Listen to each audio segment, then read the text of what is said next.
ट्रायजेमिनल न्यूरॅल्जिया म्हणजे काय? तर ट्रायजेमिनल न्यूरॅल्जिया म्हणजे चेहऱ्याच्या एका भागामध्ये तीव्र प्रकारची कळ येणं. अगदी साध्या शब्दात मी तुम्हाला सांगतो, त्याला ट्रायजेमिनल न्यूरॅल्जिया असं म्हटलं जातं. ही कळ जी असते ही खूप तीव्र असते आणि लोक वेगवेगळ्या पद्धतीने त्याचं वर्णन करतात.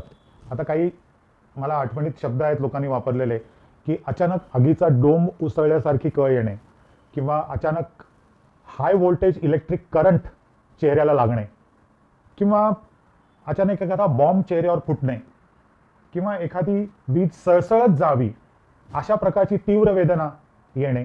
अशा प्रकारच्या वेगवेगळ्या पद्धतीने लोक त्याचं वर्णन करतात.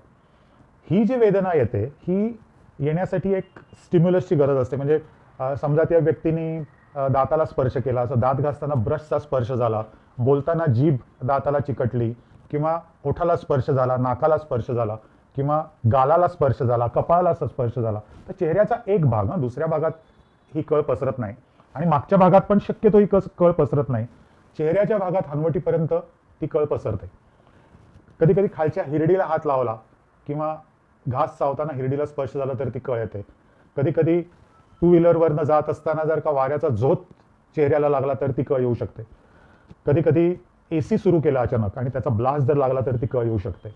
कधी कधी झोपलेला असताना जर का कुशी बदलली तर उशीच्या स्पर्शामुळे ती कळ येऊ शकते. तर जेव्हा स्पर्श होतो, जेव्हा स्टिम्युलस होतो, बोलताना जेव्हा मुवमेंट होऊन ओठाला ओठ होतं, म्हणून हे लोक बोलू नाही शकत ती कळ सुरू असताना.